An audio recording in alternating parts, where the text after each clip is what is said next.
Trapped, a Good Omens fanfiction, written by AppleSeeds, read aloud by SkyAsimaru. If you enjoy this podfic, you can check out the original story on Archive of Our Own. If you would like to hear more of my recordings or see some of my own work, you can find me through the pen and screen name of SkyAsimaru. Trapped by AppleSeeds. Summary. When the power goes out, Aziraphale finds himself trapped in an ATM vestibule at the bank with only stunningly handsome model Anthony Crowley for company. Basically, just a Good Omens version of the trapped in an ATM vestibule scene from the power cut episode of Friends.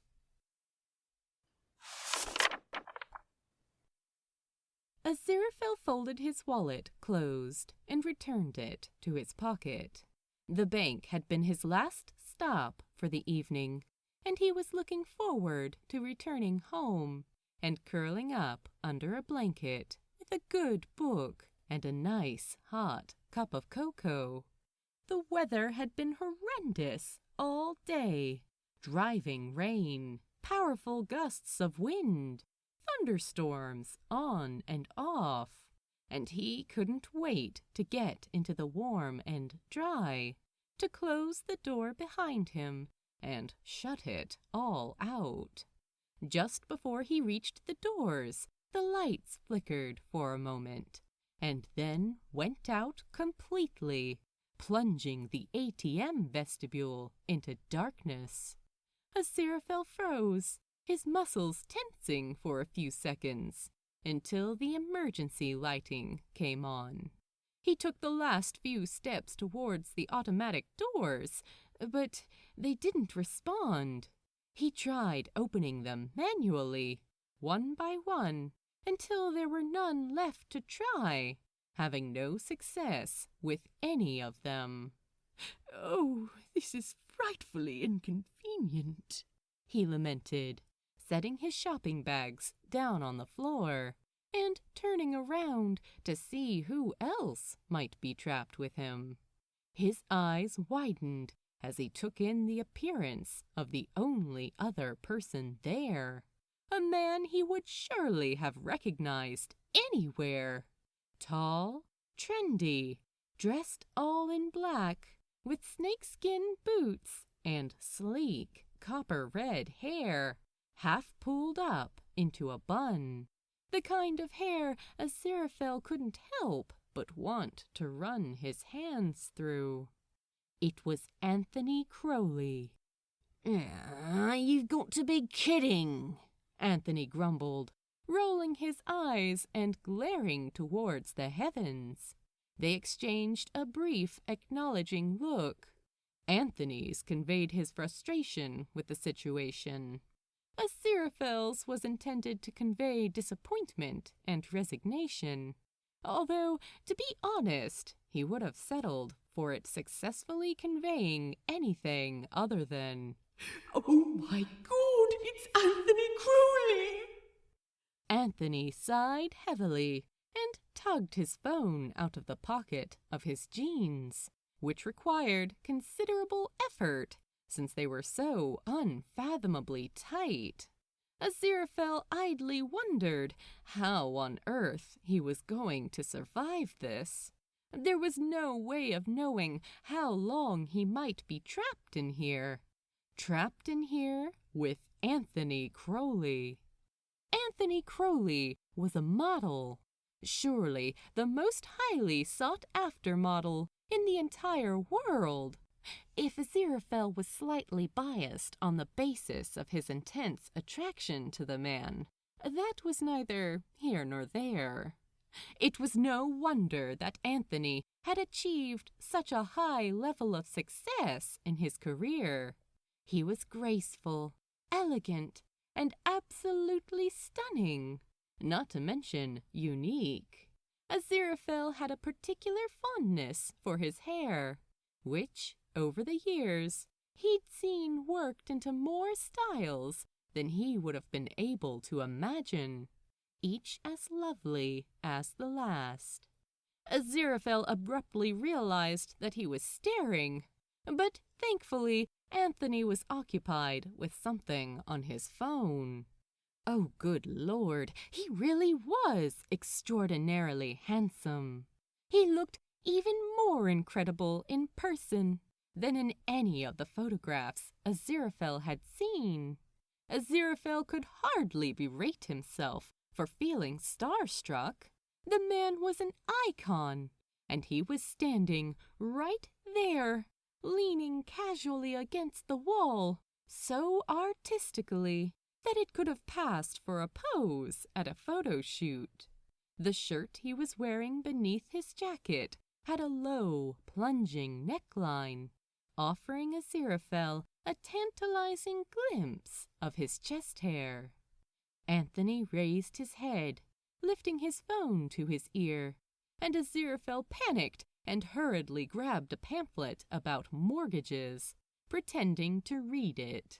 He took a few deep breaths as quietly as possible, trying to settle his racing heart. Hi, Anna. It's Crowley. Crowley? Was that how he preferred to be addressed?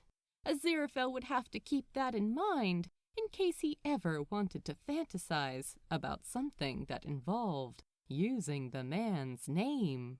Like approaching him and initiating a conversation, for instance. He was well aware that he could attempt to do that for real right now, if he could only summon the courage. But somehow that seemed unlikely. Yeah, just stuck at the bank, Crowley continued, while Aziraphale wondered who Anna might be. I know, typical, isn't it? Are you okay? Crowley was absent-mindedly flicking a pen on a chain, back and forth, across the surface he was now leaning on. And since his attention was on that, Aziraphale took the opportunity to openly look at him again. Oh my goodness, he really is terribly handsome. If he hangs up the phone before the power comes back on, then I really should talk to him. I'll regret it forever if I don't. If I make a fool of myself, well, there's no one else here to see it, and I'm sure Crowley will have forgotten about it in 5 minutes. He has much more important things to think about. He was probably on his way to a fancy party or something. Yeah, there is, Crowley responded to an inaudible question from the other end of the line. Mm-hmm. Then he grinned. Yeah, actually, yes. Yes. Crowley glanced across to Aziraphale, and although the model was smiling, Aziraphale felt uncomfortable, like perhaps Crowley felt like he was eavesdropping. He returned his attention to the mortgage leaflet, or at least gave the appearance of having done so. You could say that. Seriously? 10. Yes, really. Yeah, whatever. I hate you. No way. I'm not doing that. You'd better not. You wouldn't be able to see anyway. I don't know yet. I will. I will. See you later. Oh, shut up. Goodbye, anathema. Crowley tapped the screen of his phone and placed it down onto the writing surface he was leaning on. He sighed heavily and looked across at Aziraphale again. Aziraphale smiled politely, desperately trying to think of something to say. Do you want a mint? Crowley asked, pulling a packet of polos out of his jacket pocket. No, thank you. Kai? Crowley peeled back the paper and popped one into his mouth. Oh, what in heaven's name are you playing at? If Anthony Crowley offers you a mint, you take it. If he offers you Satan's crusty, mangled bullocks on a silver platter, you take it. Aziraphale couldn't exactly attempt to draw Crowley into a conversation now, not whilst he was, oh, goodness gracious, sucking gently on that mint. So instead, he read about 5-year fixed-rate mortgages, despite owning his premises outright, desperately trying not to pay too much attention to the sound of light suction coming from across the vestibule. He was, however, like a moth determined to incinerate itself in a scorching hot flame, unable to resist periodically glancing up at Crowley. At one point, their eyes met, and Crowley maneuvered the polo to the front of his mouth, poking the tip of his tongue through the hole. Aziraphale's eyes widened, and he swallowed roughly. Do you not have a phone? Crowley asked after he'd finished eating the polo. Aziraphale jumped slightly at the unexpected breach of the silence that had descended between them. He cleared his throat. No. Well, not a mobile telephone. My landline has always served me well enough, except for during times like this, I suppose. He added with a nervous chuckle. Fair enough. I guess I can see the appeal. Crowley gave him an approving nod, and a microcosm of the storm raging outside seemed to have teleported itself into Aziraphale's stomach. You want to call somebody? Crowley asked, holding out his phone in Aziraphale's direction. Oh, thank you. Yes, please. That's very kind of you. Are you sure you don't mind? Course not. Go for it. Aziraphale had walked countless miles in his life, and had never been so discomfitingly aware of his own body whilst doing so. The position and movement of his limbs, the pace, the length of each stride, as he was in that moment crossing the vestibule to take the phone from Crowley. He intended to avoid making any contact with Crowley at all, but the way he was holding his phone made that impossible. His fingers brushed against Crowley's in the transfer, and Aziraphale's stomach swooped. He retreated quickly, staring at the screen in his hands, which he was holding on to extremely tightly, terrified he might drop and break it. It did look incredibly expensive. Trying to figure out how to use it. There was a symbol that looked like a receiver, so he pressed it, relieved when the word phone appeared near the top of the screen. Below it was a list of Crowley's recent calls.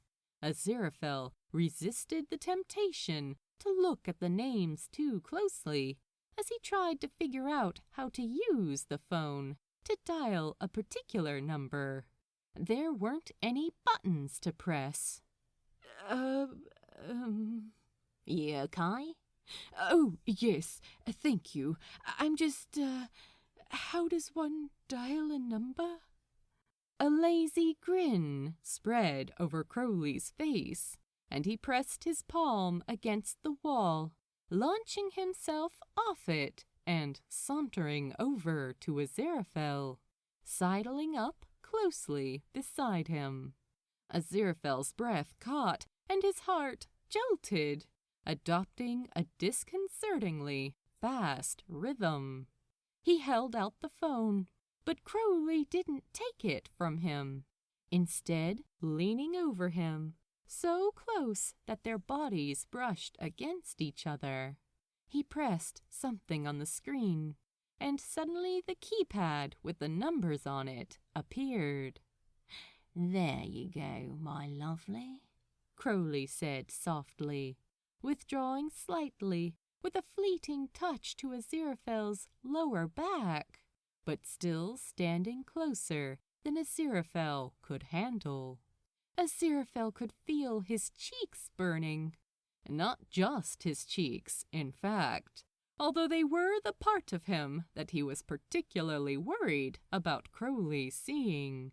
His whole body felt like it was on fire, not helped by the fact that Crowley was standing so close that with each of Aziraphale's rapid breaths, he inhaled the intoxicating scent of his cologne. "Ah, thank you," Aziraphale managed, but his voice emerged deep and rough. Crowley winked at him, and Aziraphale tightened his grip on the phone, thankful that the shock hadn't caused him to drop it. He swallowed roughly, struggling to breathe as Crowley casually crossed back over to the other side of the vestibule. Aziraphale's gaze drifted down the length of his body until he caught himself and returned his attention to the phone. His hand was trembling as he dialed. He pressed the phone tightly against his ear, breathing out a sigh of relief when the ringing stopped, and he heard the sound of the receiver being lifted at the other end. Roy? "Oh, good evening, Mr. Shadwell." Who's this? "It's me, Who? Aziraphale." Crowley raised his eyebrows and smiled. Aziraphale's lips twitched into something sort of resembling a smile in return, before he turned away, making a conscious effort to lower his voice. Oh, aye. May I speak to Tracy, please?" She's sorting out candles. He replied gruffly. There's been a power cut. Yes, I'm rather aware of that. Could you please fetch Tracy for me? I really need to speak with her." You're not at home? No, I'm at the bank." Aziraphale lowered his voice as much as possible, mumbling into the phone. "I'm trapped in an ATM vestibule with Anthony Crowley." I cannot understand you, lad. At the bank, did you say? During a power cut? None of the machines will be working. You might as well go home. Aziraphale closed his eyes and sighed with frustration. Yes, well, I did think of that, but I'm afraid it's rather impossible. The doors are sealed." Not alone, are you? What with the weather and now this, you ken well what you need to be worrying about. "Oh, Mr. Shadwell, please don't blame this on witches." An amused smirk took up residence on Crowley's face. "Oh, good Lord. May I please just speak to Tracy? It's frightfully important," Aziraphale pleaded, which, logically speaking, might have been something of an overstatement. But he just had to tell someone, and maybe Tracy would offer some useful advice to get him through this. Years from now you'll be coming to me asking why you didn't listen, and I'll tell you. Shadwell trailed off, and Aziraphale's heart felt ready to burst with relief when he heard Tracy's voice in the background. She and Mr. Shadwell shared a brief, muffled conversation, and then finally Tracy's voice materialized on the end of the line. Hello, love. Are you all right? The weather's dreadful, isn't it? Are you not at home? "No, I'm not." You shouldn't be out in this. Where are you? "At the bank." Aziraphale took a deep breath. "I'm trapped in an ATM vestibule with Anthony Crowley." Oh, my goodness. He's trapped in an ATM vestibule with Anthony Crowley. Tracy announced exuberantly, which, as far as Aziraphale could tell, only earned her a derisive scoff from Mr. Shadwell. Oh, I bet he's even more handsome in person, isn't he? Yes, Aziraphale answered simply. And is it just the two of you? yes, it is. You should ask him out. Aziraphale spluttered in an attempt to stifle his laughter at such a ridiculous suggestion. Absolutely not. Well, I take it he let you use his phone? That's right. Oh, he seems like such a lovely young man. You could at least flirt with him a little. What harm could it do? I'm sure I read that he's single. Tracy wasn't proving to be helpful at all, and in a shocking turn of events, Aziraphale was tempted to ask her to put Shadwell back on the phone, although his recommendation would probably have been to check Crowley's nipples, which, although an extraordinarily appealing thought, wouldn't be particularly helpful. Well, I just wanted to let you know where I am, and that I'm all right. I'll call you when I get home. Do you need me to bring you anything? More firelighters! Shadwell boomed in the background. Firelighters? He challenged, which once again seemed to pique Crowley's interest, his eyebrows arching up his forehead. Oh, now, Mr. Shadwell, we shan't be needing any more of those. We're fine, dear. Just let us know when you're home safe. If you do go home, that is. Now, if you end up going home with Anthony, you can just... Will do. Speak to you later. Goodbye, Aziraphale said hurriedly, moving the phone away from his ear and quickly locating and pressing the big red button to end the call. Oh, good Lord. He inhaled deeply, staring down at the phone in his hand as he crossed the space to hand it back to Crowley. Thank you. Their fingers brushed together again. Crowley really didn't seem to be doing anything at all to try to avoid it. Crowley stroked his fingers across Aziraphale's as he took his phone back from him, and Aziraphale did his very best not to think too much about it. So, Aziraphale, Crowley said in a low drawl that sent a thrill shiver up Aziraphale's spine, the short hairs on his nape standing on end. Interesting name. Thank you. I'm Crowley. Crowley squeezed his phone back into his pocket and held his hand out.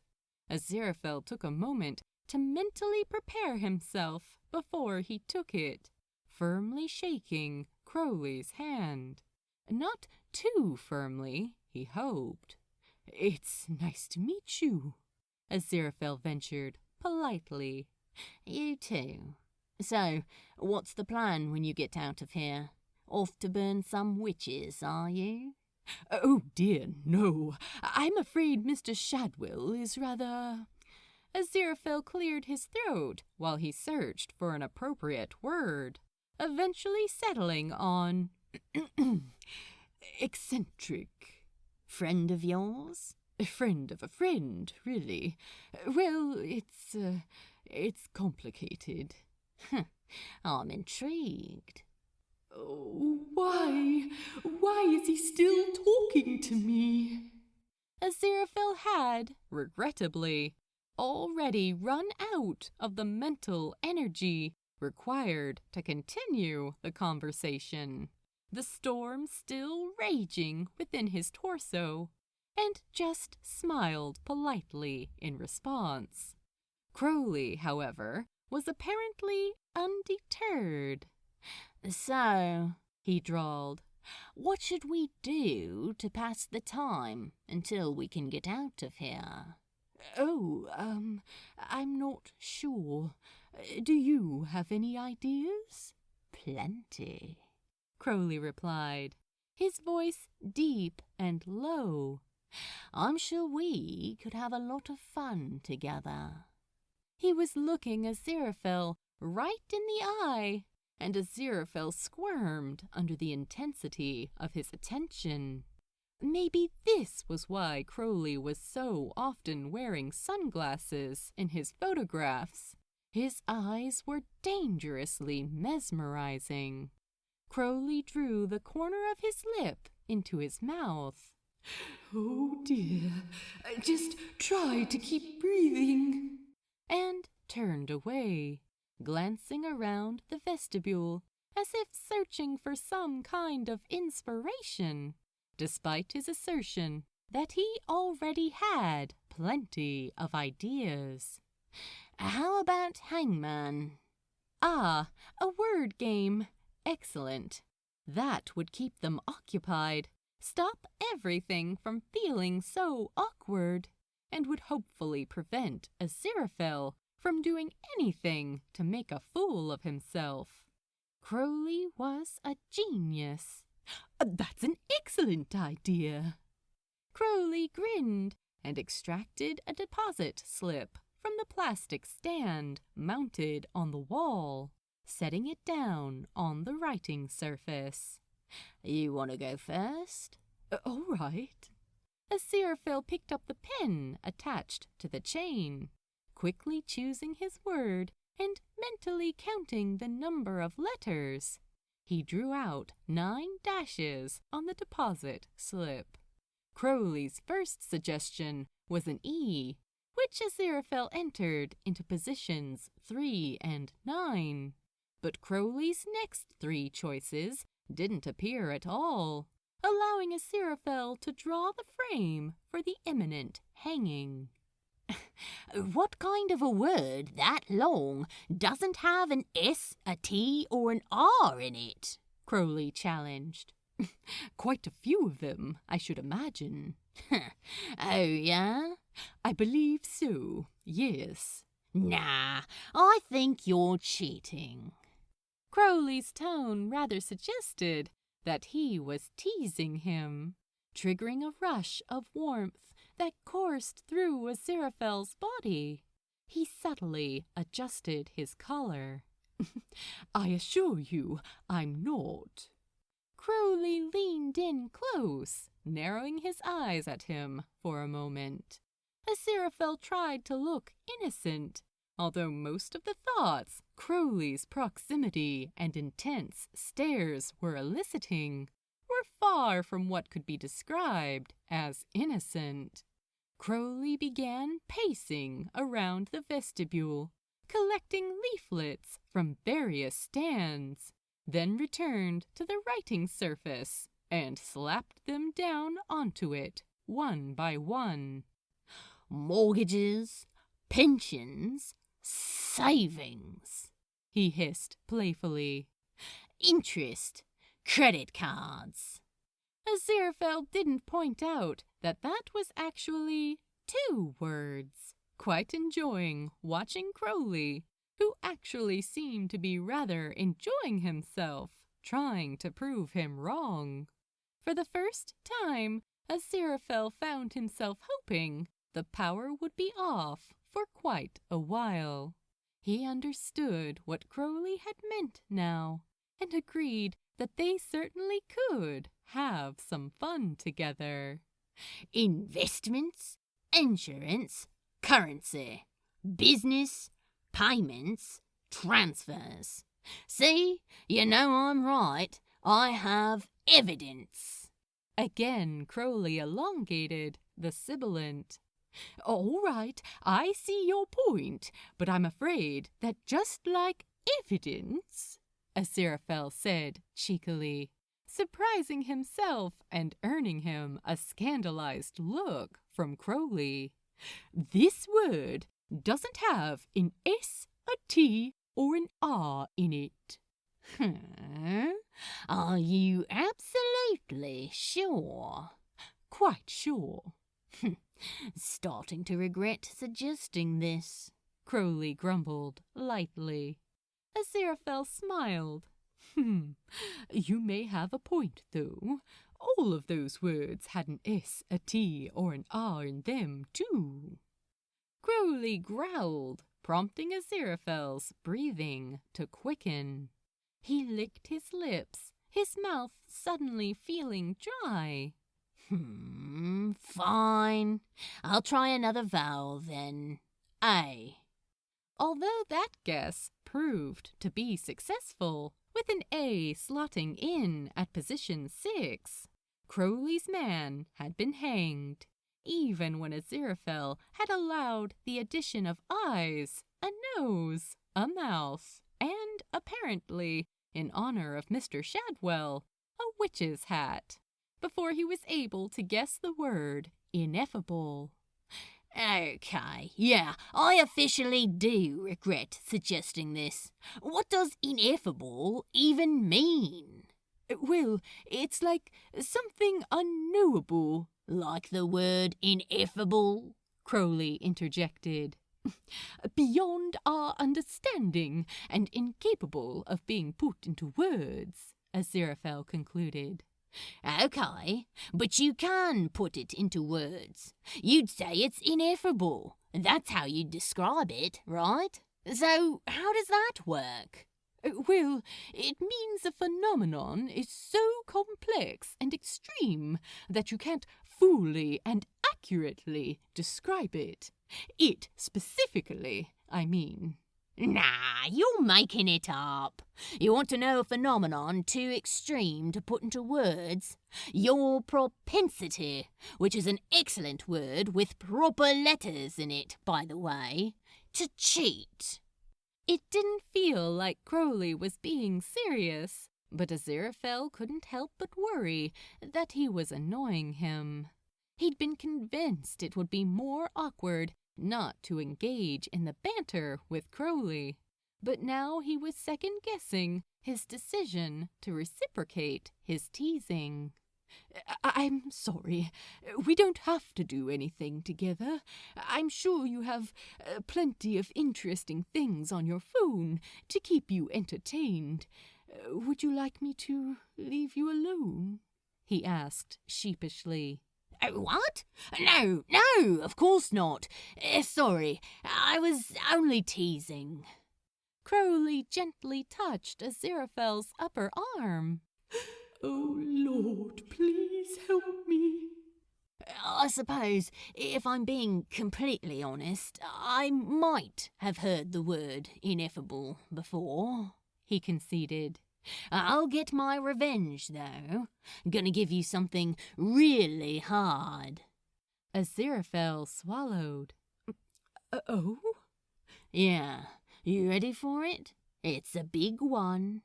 Ah, good. Like 'em big, do you? It does tend to make things easier. Depends what you're doing. Length can be useful, I suppose, if you want to get creative.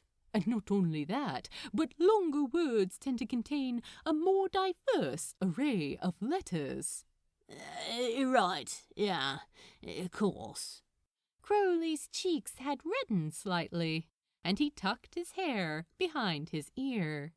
Aziraphale followed the movement with his eyes and continued watching his hand as Crowley scrawled 9 short lines across the page.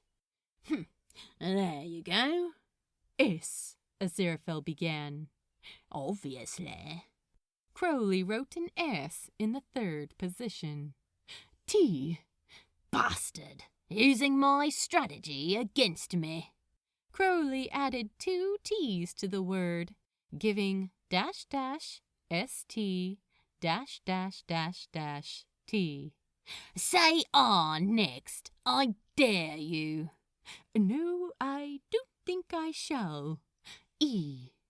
Crowley sighed exaggeratedly and added an E, revealing --St _E_T.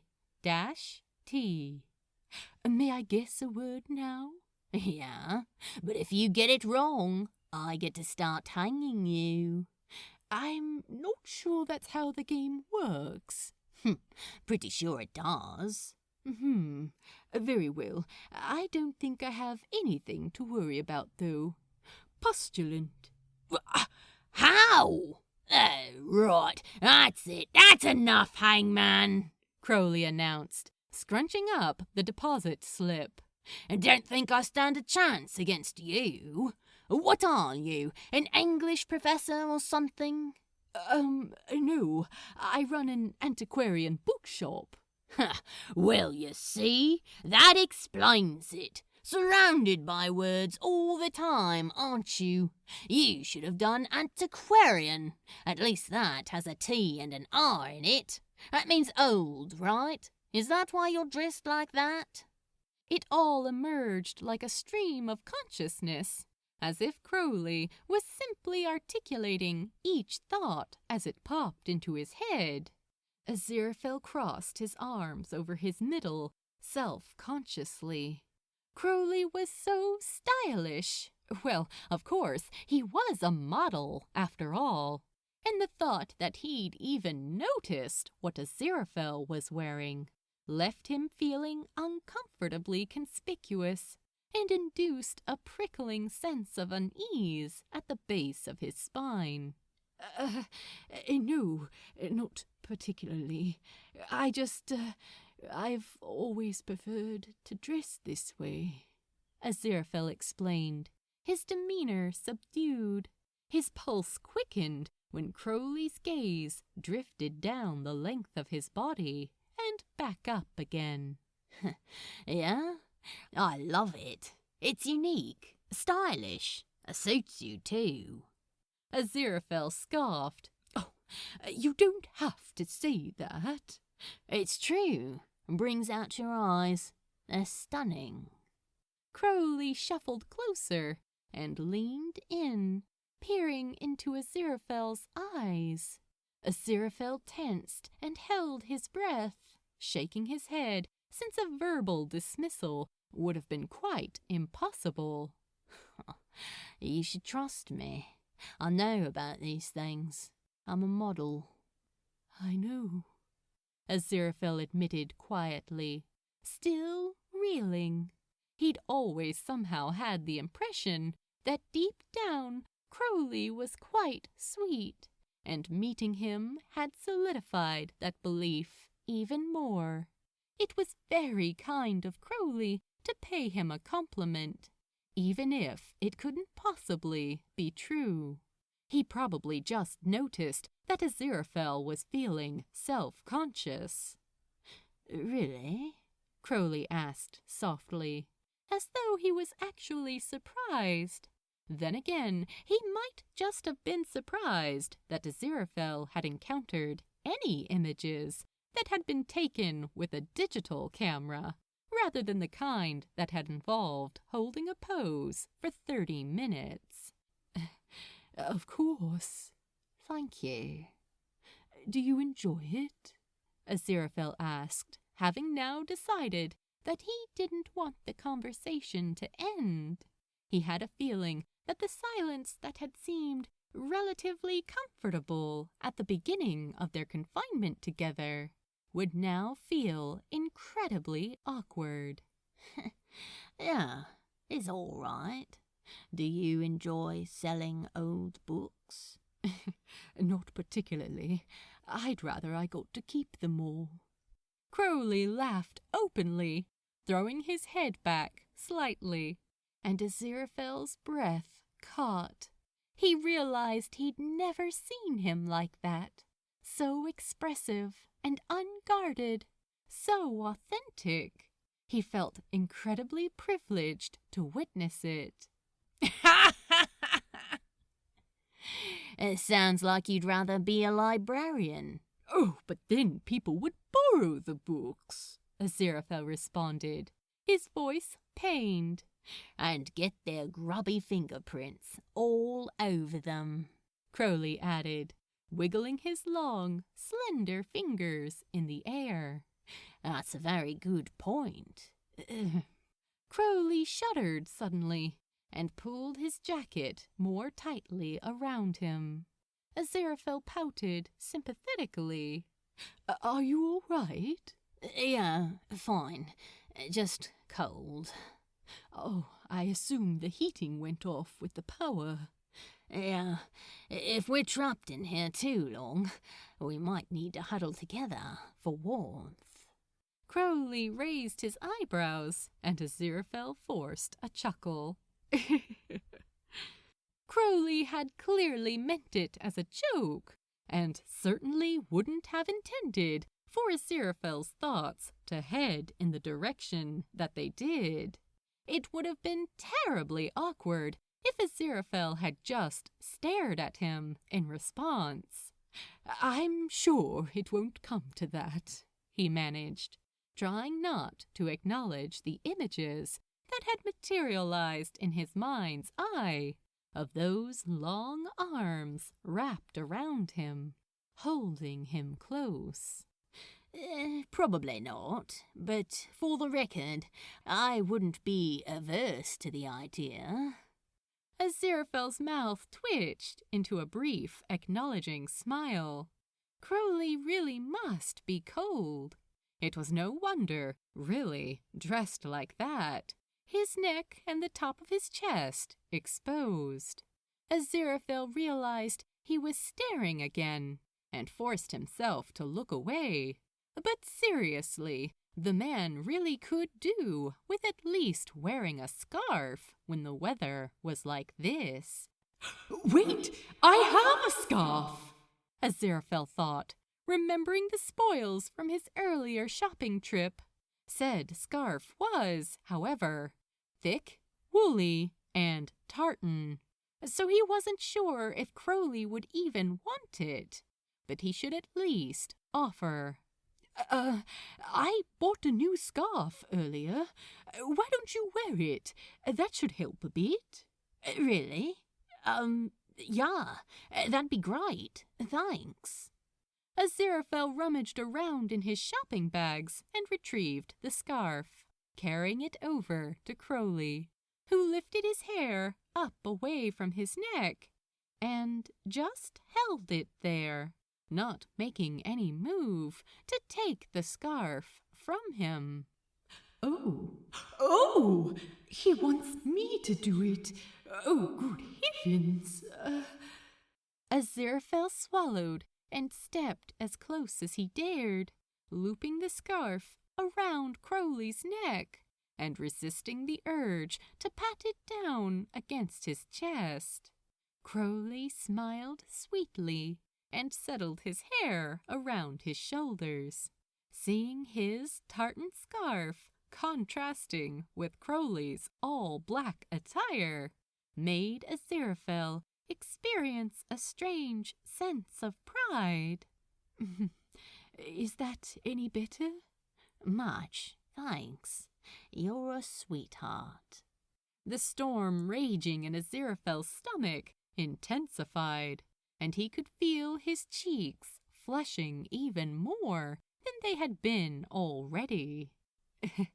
I'm sure it doesn't meet your usual standards, but at least it should help to keep you warm. I'm not always one for style over substance, you know. Given the choice, I prefer to have both. This is perfect, thanks. My pleasure. Can I tempt you to a game of noughts and crosses? Even an antiquarian bookseller can't cheat at noughts and crosses, right?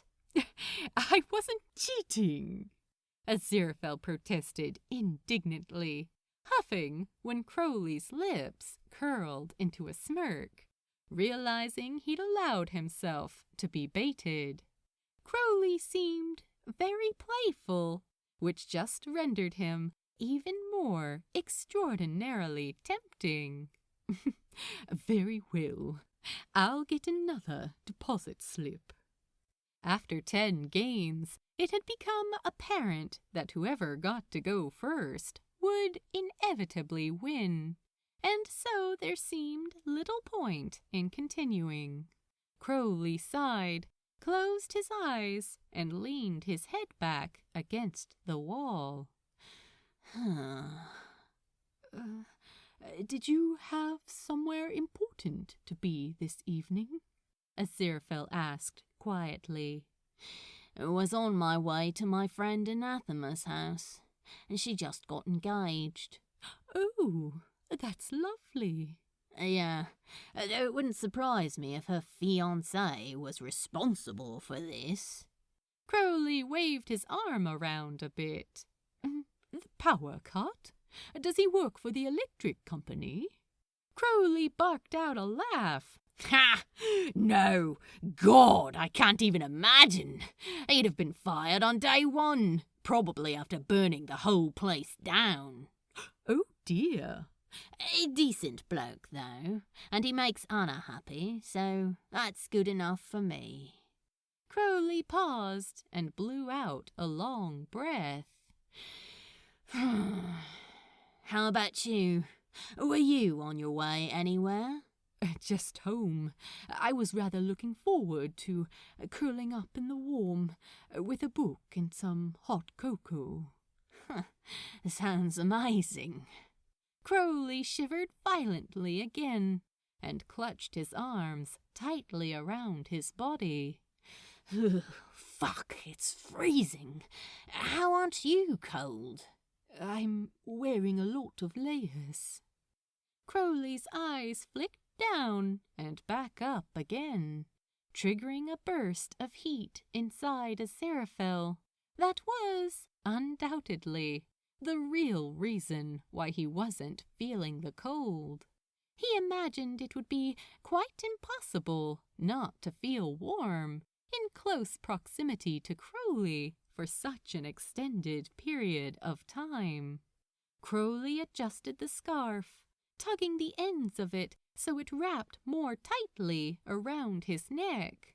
He really did seem frightfully cold, visibly shivering now, and Aziraphale couldn't help but wonder whether he hadn't been entirely joking about huddling together for warmth. If he was going to offer, though, Aziraphale would have to ensure he didn't have any inappropriate thoughts about having Crowley's delectable body pressed up against him. The poor man just needed warming up. I know you were joking before, but if you think it would help, I wouldn't mind, trying to warm you up. Crowley's eyes flashed with surprise, his lips parting. Aziraphale's gut twisted as he feared he'd done the wrong thing. I wasn't joking. And yeah, if you don't mind, that would be amazing. Aziraphale opened his arms slightly at his sides, and Crowley stepped into them, slipping his hands under Aziraphale's coat and pulling him tightly against him. It was a bit like cuddling an ice cube, which helped to take Aziraphale's mind off what was happening. He rubbed his hands briskly over Crowley's back to try to warm him up, while Crowley just seemed to sink deeper and deeper against him, holding him close. Once Crowley started to warm up a bit, Aziraphale stilled his hands and allowed himself a moment to commit to memory the feeling of holding Anthony Crowley in his arms. In what appeared to be an absent-minded gesture, Crowley began stroking his hands lightly over Aziraphale's back. Aziraphale didn't manage to stop himself from sighing contentedly, but thankfully it didn't seem to bother Crowley. This feels really nice, Crowley whispered near Aziraphale's ear. Aziraphale's skin tingled and prickled with goosebumps. Maybe we could, At that moment, the bright lights on the ceiling abruptly came on. Something beeped, and various whirring and humming noises that no one ever noticed until they disappeared started back up again. Crowley extricated his arms from underneath Aziraphale's coat and gave him a lopsided smile. I guess the power's back on. Yes, it looks that way. Thanks for the, Of course. I'm glad I was able to help. I can, give you this back now. Crowley moved as if to remove the scarf, but Aziraphale lifted his hand to stop him. Keep it, if you want. I mean, it's still not very pleasant out there. I wouldn't want you to get cold. Although I can certainly understand if you wouldn't want to be seen wearing... No, that'd be terrific, thanks. I'd want to be able to return it to you after, though. Can I get your number? It felt like something inside of his chest had exploded, and Aziraphale inhaled deeply in a futile attempt to settle it. It's just so he can return the scarf. Calm down. Oh, yes, of course, thank you. Although there's no need if... Aziraphale trailed off. I mean, if you'd like to keep it, you're very welcome to do so. Consider it a gift. Crowley smiled sincerely. Thanks, I love it. He studied Aziraphale for a moment and let out a long sigh. Right, then.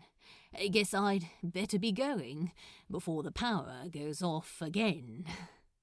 Aziraphale's stomach sank as he realized what he'd just done. Crowley had asked for his number. Aziraphale had said yes. He would have had the chance to see him again. Then, in the space of a few words, he had seen to it that the opportunity had crumbled to dust. Maybe Crowley thought he was so averse to the idea of giving him his number that it was the reason why he was letting him keep the scarf. It was really lovely to meet you. Yeah, you too. I had a great power cut. Thanks, Aziraphale.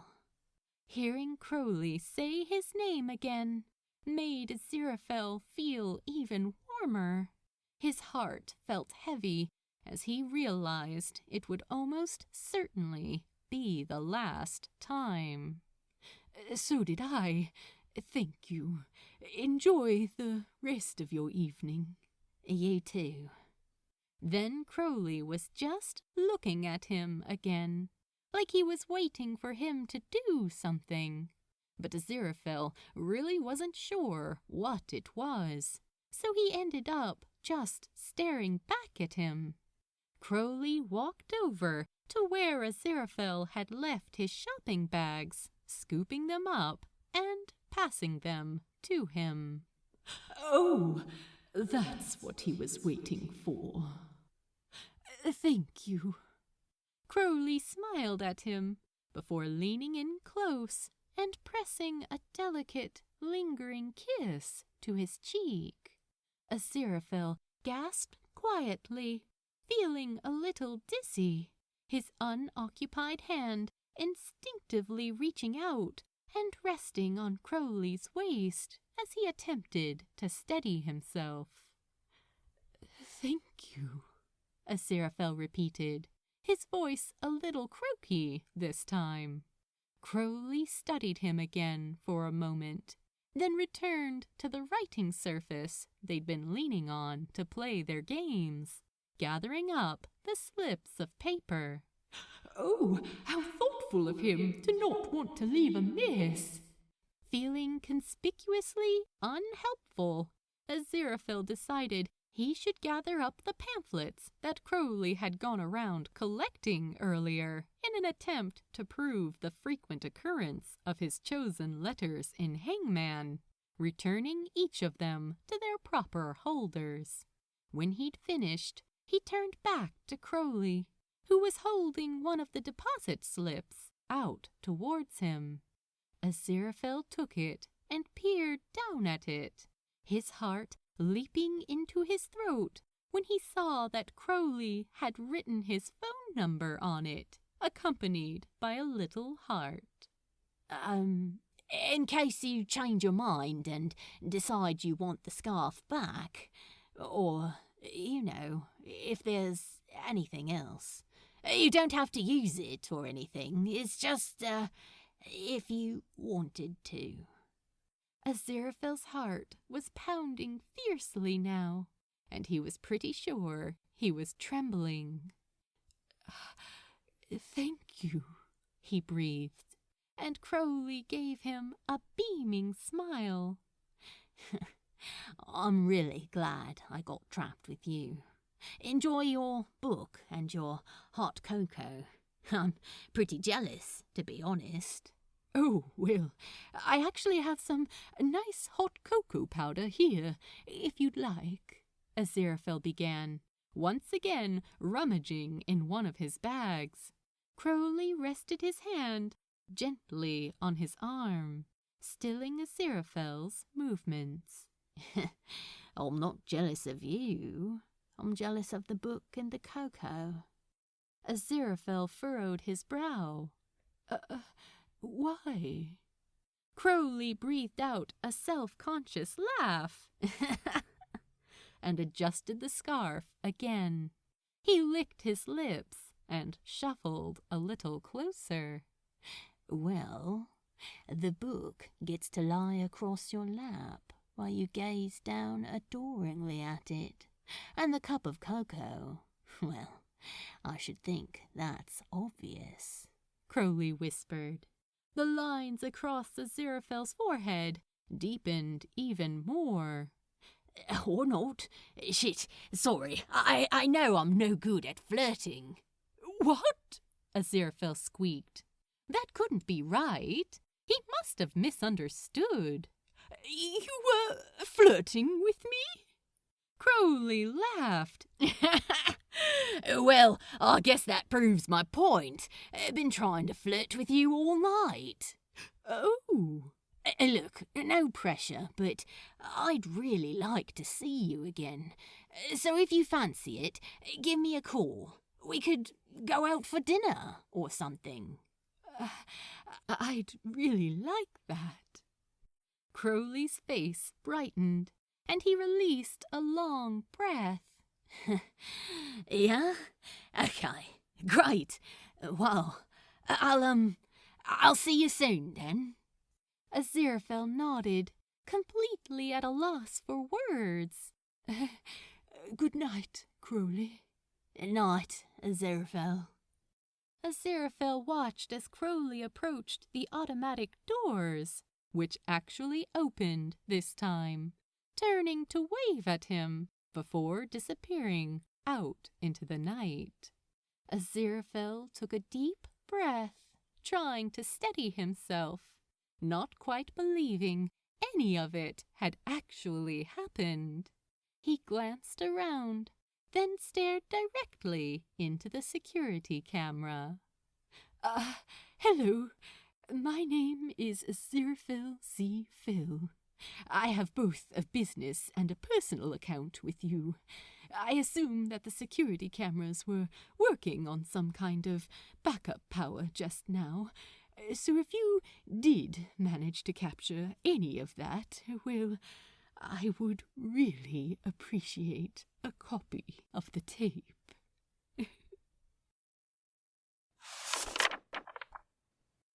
The end. Thank you for reading. Please drop by the archive and let the author know what you thought of their work.